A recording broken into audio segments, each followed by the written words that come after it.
Innal hamdalillah nahmaduhu wa nasta'inuhu wa nastaghfiruh wa na'udzu billahi min shururi anfusina wa min sayyiati a'malina man yahdihillahu fala mudhillalah wa man yudlil fala hadiyalah wa ashhadu an la ilaha illallah wahdah la syarikalah wa ashhadu anna Muhammadan abduhu wa rasuluhu alladzi la nabiyya ba'dah amma ba'd. Faqala Allah Ta'ala fil Qur'anil Karim, a'udzu billahi minasyaitonir rajim, wa bainahuma hijab wa 'alal a'rafi rijalun ya'rifuna kullam bisimahum al-ayah. Wa qala Rasulullah sallallahu alaihi wasallam, ulaika ashabul a'raf lam yadkhuluha wa hum yatma'un al-hadis. Ikhwatu iman rahimakumullah, jamaah salat Jumat yang sama-sama mengharapkan ridha dan juga magfirah Allah Subhanahu wa taala. Segala puji bagi Allah yang dengan seluruh nikmatnya amal-amal saleh kita menjadi sempurna, dan tentunya atas kudrah, iradah dan juga inayah Allah Subhanahu wa taala pada kesempatan siang hari ini kita semua dapat menunaikan sebagian kewajiban yang dibebankan kepada kita selaku orang-orang yang beriman, yaitu melaksanakan ibadah Jum'ah secara berjamaah.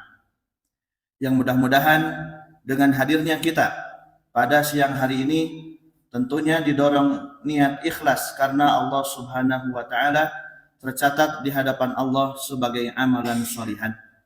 Dan yang kedua, mudah-mudahan dengan hadirnya kita pada siang hari ini menjadi wasilah diampuninya dosa-dosa kita semuanya.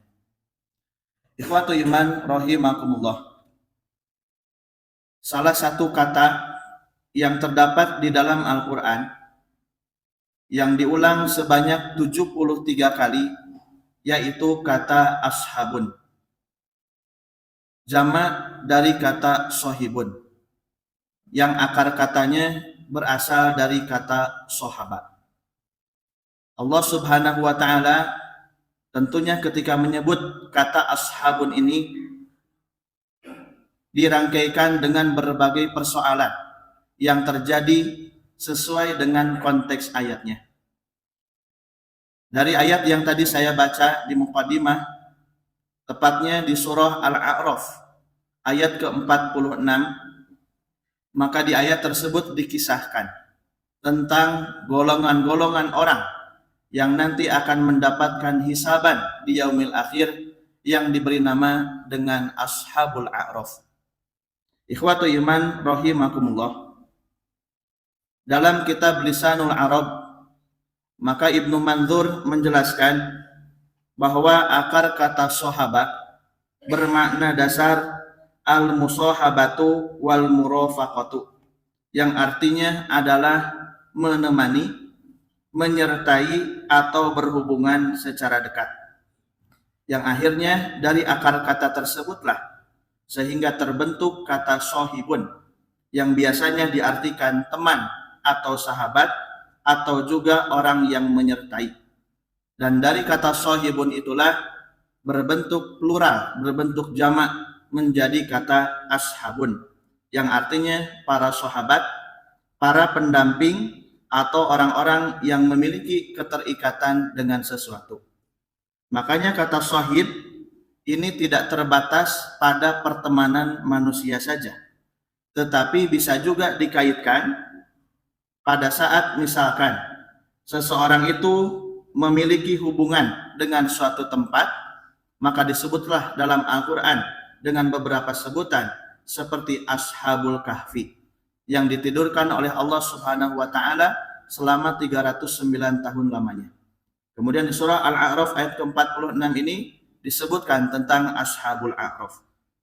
Dan terkadang makna ashab juga disebutkan bagi orang yang memiliki hubungan atau kedekatan secara maknawi. Biasanya orang-orang yang mempelajari Al-Quran mengkhususkan waktunya setiap hari untuk bersama Al-Quran bukan dari sisa waktu, tapi dari waktu yang memang betul diagendakan dan dikhususkan, maka biasa disebut dengan sahibul Quran, atau bentuk jamannya adalah ashabul Quran. Atau terkadang kata ashab ini juga disandingkan pada orang-orang yang memiliki hubungan dengan amal-amal tertentu atau keadaan-keadaan tertentu. Sebagaimana kita tahu dalam Al-Quran disebutkan tentang ashabul jannah dan juga ashabun nar. Dan masih banyak lagi nanti kata-kata yang berkaitan dengan ashab yang terdapat di dalam Al-Quran, yang tentunya kalau kita kaji secara mendalam menyimpan makna yang sangat luar biasa. Ikhwatu iman rahimakumullah, mari kita fokus untuk hari ini sedikit membahas tentang apa yang disebut dengan ashabul a'raf yang disebutkan oleh Allah Subhanahu wa taala di Quran surah ke-7, surah Al-A'raf ayat ke-46. Ayatnya berbunyi, wa bainahuma hijab, dan di antara keduanya ada batas, ada penghalang. Wa 'alal a'rafi rijalun ya'rifuna kullam bisimahum, dan di atas al-a'raf, yaitu tempat tertinggi, ada orang-orang yang saling mengenal dengan masing-masing tanda yang terdapat pada orang-orang tersebut. Wa nadau ashabal jannah ang salamun alaikum, dan kemudian mereka menyeru kepada para penghuni surga, keselamatan bagi kalian. Lam yadkhuluha wa hum yatma'un, mereka belum dapat memasukinya, tetapi mereka sangat ingin memasukinya. Ikhwatu iman rahimakumullah, maka pada ayat ini diterangkan bahwa di antara surga dan juga neraka ada satu pembatas, ada satu dinding penghalang bagi para penghuninya yang disebut dengan al-a'raf. Nah, maka orang-orang yang akan menempati al-a'raf ini, mereka disebutlah ashabul a'raf.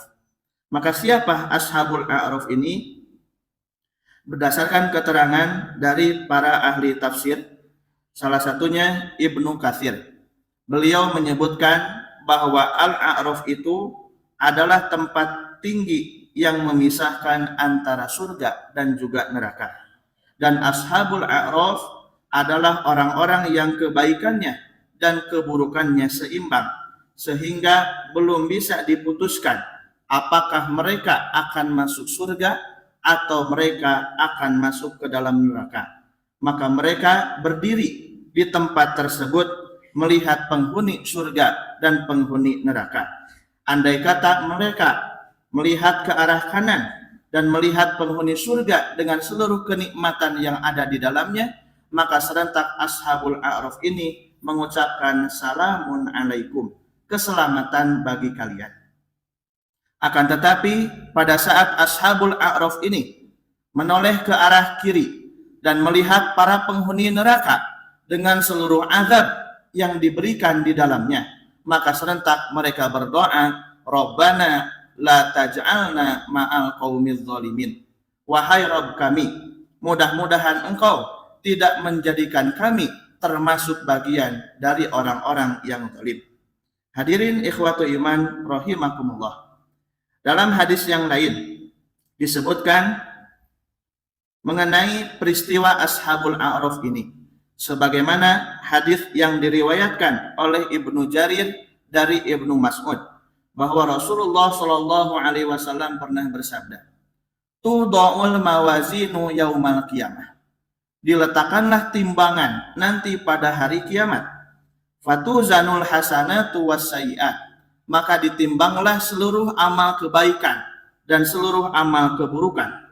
Faman rajahat hasanatuhu ala sayyiatihi mithqala habbah dakhala jannah.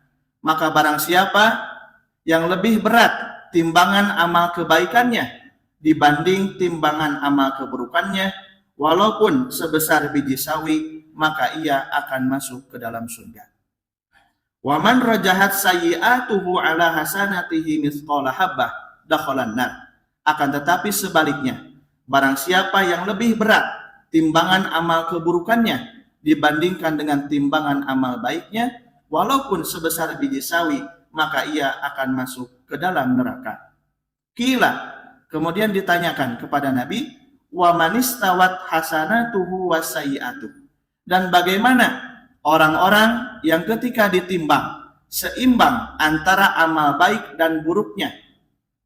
Faqala, maka jawaban Nabi, ulaika ashabul a'raf. Maka mereka itulah para penghuni al-a'raf, lam yadkhuluha wa hum yatma'un. Mereka sangat ingin masuk ke dalam surga, akan tetapi belum dapat memasukinya. Ikhwatu iman rahimakumullah. Maka bayangkan bahwa ashabul a'raf itu adalah kita, yang ketika dalam kesehariannya masih melakukan dosa-dosa, sambil kita juga melaksanakan ibadah-ibadah kepada Allah Subhanahu wa Ta'ala. Tapi nyatanya pada saat nanti menghadapi yaumul hisab, menghadapi yaumul mizan, ternyata timbangan amalnya sama antara kebaikan dan keburukannya.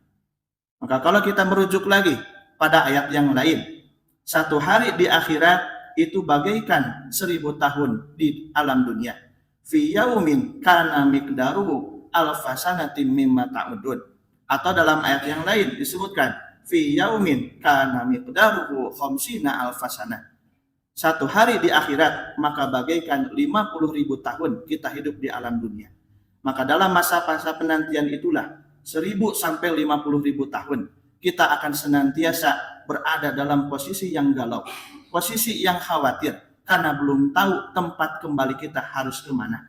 Apakah kita tergolong ke dalam ashabul yamin yang akan mendapatkan nikmat surga, atau bahkan kita pada akhirnya akan dimasukkan ke dalam ashabus shimal, golongan orang-orang kiri yang akan mendapatkan azab di neraka. Barakallahu li wa lakum.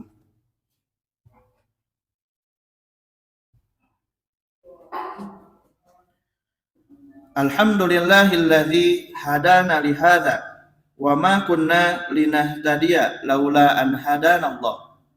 Wa asyhadu an la ilaha illallah wahdah la syarikalah wa asyhadu anna Muhammadan abduhu wa rasuluhu alladzi la nabiyya ba'dah, amma ba'd. Ikhwatu iman rahimakumullah. Dari gambaran di khutbah pertama tentang kejadian yang dialami oleh ashabul a'raf, para penghuni tempat tertinggi yang berada di batas antara surga dan neraka, maka hikmah dan pelajaran yang bisa kita ambil dari kisah ashabul a'raf ini, yang pertama adalah keadilan mutlak hanya milik Allah Subhanahu wa Ta'ala, bahwa Allah Subhanahu wa Ta'ala nanti di akhirat akan memberikan balasan dengan seadil-adilnya sesuai dengan amal apa yang kita kerjakan. Makanya dari amal-amal yang kita lakukan, bukan berapa banyak yang kita lakukan, tapi seberapa bagus amal itu menjadi kualitas dalam diri kita. Karena di surah Al-Mulk disebutkan ayyukum ahsanu amala, siapa di antara kalian yang paling bagus amalnya. Tidak disebutkan dengan aktsaru amala, siapa yang paling banyak amalnya. Maka mari kita perbaiki kualitas ibadah kita agar ibadah kita termasuk pada ahsanu amala. Kemudian yang kedua, harapan atas rahmat Allah Subhanahu wa Ta'ala. Meskipun ashabul a'raf ini ketika ditimbang mereka seimbang antara kebaikan dan keburukannya, maka pada akhirnya berdasarkan keterangan dari beberapa ulama, akhirnya mereka akan dimasukkan ke dalam surga. Dan hal ini menunjukkan bahwa rahmat Allah Subhanahu wa Ta'ala lebih luas dari segala dosa dan juga kekurangan yang manusia perbuat. Kemudian yang berikutnya, pentingnya untuk senantiasa menambah amal solih, karena kisah ini menjadi peringatan, menjadi tazkirah bagi kita semua agar manusia tidak beramal setengah-setengah, melainkan perbanyaklah amal-amal solih yang mampu kita lakukan setiap harinya, agar timbangan kebaikan kita lebih berat dibandingkan timbangan amal keburukannya. Walaupun amal itu terkesan ringan, terkesan remeh, akan tetapi ketika dilakukan secara terus-menerus, maka insya Allah akan menjadi catatan amal yang menjadi pemberat timbangan nanti di akhirat. Dan yang terakhir, nilai kesabaran dan penantian. Maka ashabul a'raf sabar menunggu dalam waktu yang belum ditentukan sampai datangnya putusan Allah Subhanahu wa Ta'ala, dan mereka terus berada di antara surga dan neraka. Ini mengajarkan kepada kita bahwa kesabaran dalam penantian keputusan Allah itu adalah sebagian dari tanda keimanan. Maka Ashabul A'raf ini menggambarkan tentang keseimbangan antara keadilan dan rahmat Allah Subhanahu wa taala, serta menjadi pelajaran agar manusia tidak hanya mengandalkan amal tetapi juga selalu berharap pada rahmat dan juga ampunannya. Hadirin ikhwatu iman rahimakumullah, demikianlah khutbah singkat yang bisa disampaikan pada kesempatan Jum'ah kali ini. Mudah-mudahan menjadi tazkirah, pengingat bagi diri kita, dan juga ibrah pelajaran dalam rangka kita terus meningkatkan kualitas ilmu, iman, dan juga amal soleh. Akhirnya kita berdoa kepada Allah Subhanahu wa taala, mudah-mudahan kita semua senantiasa diberikan istiqomah dalam kebaikan dan beramal soleh. Rabbana la tuzigh qulubana ba'da idh hadaitana wa hab lana min ladunka rahmah innaka antal wahhab. Allahumma anta rabbi la ilaha illa anta khalaqtani wa ana 'abduka wa ana 'ala 'ahdika wa wa'dika mastata'tu. A'udzu bika min syarri ma sana'tu. Abu'u laka bi ni'matika 'alayya wa abu'u laka bi dzanbi faghfir li fa innahu la yaghfiru dzunuba illa anta. Allahumma inni a'udzu bika min ilmin la yanfa' wa min qalbin la yakhsha wa min nafsin la tashba' wa min da'watin la yustajabu laha. Rabbana atina fid dunya hasanah wa fil akhirati hasanatan wa qina adzabannar. Aqulu qawli hadza wa astaghfirullah li wa lakum. Wassalamu alaikum warahmatullahi wabarakatuh.